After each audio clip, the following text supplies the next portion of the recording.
क्योंकि एक सैनिक कम से कम 100 बोटों को तोड़ जाता है।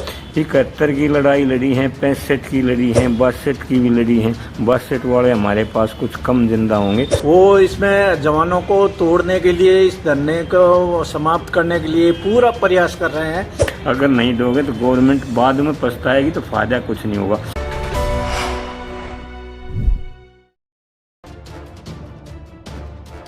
राम राम साहब। साहब, आप कहाँ से हैं और आपकी क्या क्या डिमांड है और क्या बोलना चाहते हैं, क्या जनता को संदेश देना चाहते हैं, आप बताइए। भाई, मैं हरियाणा का रहने वाला हूँ।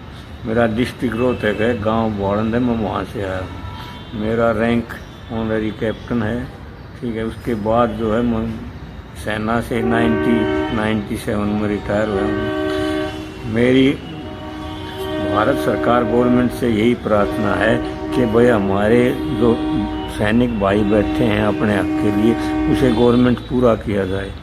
कि 7 महीने से इन्होंने बैठे हुए हो गया, लेकिन गवर्नमेंट आँख मीच रही है, बिल्कुल नहीं सुन रही है। इससे जो है इन सैनिकों को तो नुकसान हो ही रहा है बेचारों को, लेकिन जो है गवर्नमेंट को भी नुकसान होगा। क्योंकि एक सैनिक कम से कम 100 बोटों को तोड़ जाता है। उसका परिवार है वो अलग हो जाता है, वो वोट नहीं देगा आपको। उसके बाद उसके रिश्तेदार, उसके जानकार भी वोट नहीं देंगे। आप ये सोचना, गवर्नमेंट पर आने वाली गवर्नमेंट में कितना फ़र्क पड़ेगा। अगर आप देश को ठीक लाइन पर चलाना चाहते हो और आप ये चाहते हो कि सबका साथ, सबका विकास, सबका प्रयास, सबका और सबका साथ हो हमें, तो तभी हो सकता ना। आपने फिर इन सैनिकों को क्यों छोड़ दिया अलग?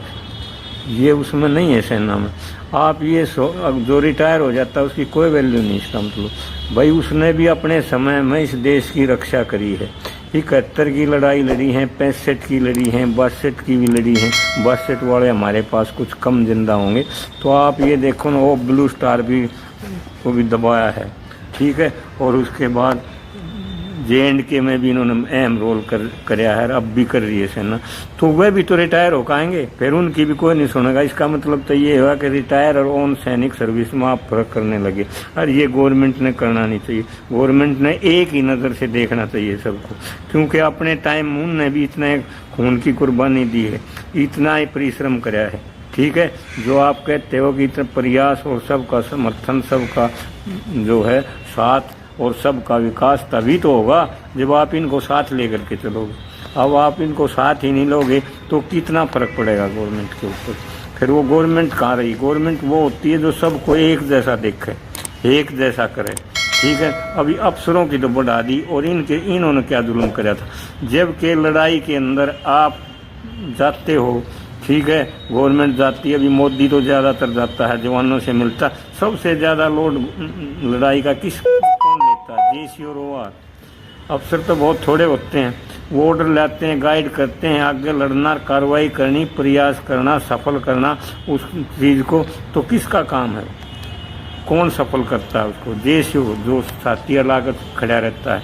आप ये देखो कितने जवान शहीद हो जाते हैं। वो तभी होते हैं ना जब देश के झंडे के ऊपर कुर्बान होने के लिए तैयार रहते हैं। और जब समय आता है वो बेचारे रिटायर हो जाते हैं तो उनको कोई पूछ नहीं, उनकी पेंशन बराबर नहीं। क्यों हो जाए ऐसा?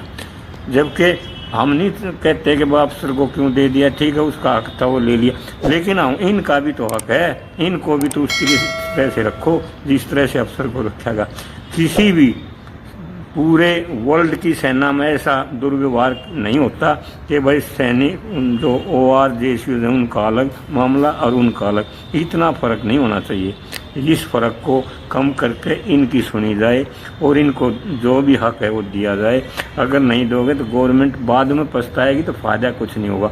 हम भी चाहते हैं ये गवर्नमेंट आए और ये सबसे अच्छी गवर्नमेंट है और मोदी सबसे अच्छे है, लेकिन इसको रखने के लिए आप ये भी तो सोचो ना, जो आपका नारा उसे भी तो कामयाब करो कि भाई हम इनको क्यों छोड़ रहे हैं, इनको भी लिया जाए, ठीक है ना। इसलिए इनको लिए बिना कैसे पास बनेगी? ठीक है। राम राम साहब। राम राम साहब। अच्छा ड्यूटी राम जी, आप भी बताइए, कुछ अपना प्रकाश डालिए। और मैं आपसे ये पूछना चाहता हूँ, आपने शायद कोई वीडियो देखा होगा कि कर्नल चौधरी जो है वो हरियाणा का जो बार बार दे रहा है वो कि मैं कांग्रेस पार्टी का है, कि हम सैनिकों के साथ हैं, लेकिन उसमें 2 बातें कुछ उन्होंने ऐसे लिखी हैं जो कि अफसरों के हक में है। तो वही चाहते हैं कि जब हम आगे ये हमारा जो मेमोरेंडम है, जो डिमांड रखी जाती हैं, और उस टाइम वो गवर्नमेंट से अपनी डिमांड मनवा लेंगे और हमें बाहर कर देंगे, तो आप जनता को क्या संदेश देना चाहते हैं? हाँ, राम राम सब सैनिक भाइयों, मेरा संदेश यही है कि जो ये ऑफिसर लोग, खाली कर्नल साहब एक ही नहीं, और भी मेरे सामने कल आए थे, देखा था मैंने वीडियो वगैरह, वो इसमें जवानों को तोड़ने के लिए, इस धरने को समाप्त करने के लिए पूरा प्रयास कर रहे हैं। तो कभी कोई भी उनके बहकावे में नहीं आकर के अपना सावधानी रखते हुए पूरा नज़र और हर साइड से दिमाग बुद्धि से लेके काम अपना जो सैनिकों का बीड़ा उठाया है जवान जशुज का, उनको चलाने के लिए अपने आगे गवर्नमेंट तक मांग पूरी खुद अपने बूते पे अपने खुद पहुंचाएंगे। कोई अफसरों का सहारा वगैरह अपन नहीं लेना है। तो इसलिए ये संगठन बनाया है। इस संगठन को मजबूत करो, एकता दिखाओ और पूरा हर जगह सावधान रह के, किसी को अफसर को ज़्यादा महत्व नहीं दे करके अपने खुद के ऊपर ये विश्वास रखते हुए कि अपनी भाई हम खुद अपना जागरूक है तो हम खुद अपनी मांग रखी है, उसके लिए गवर्नमेंट के पास में आवाज़ पहुंचाई है। तो जो भी है मेहनत अपना जो करेंगे वो उसका सफल ज़रूर मिलेगा। धन्यवाद।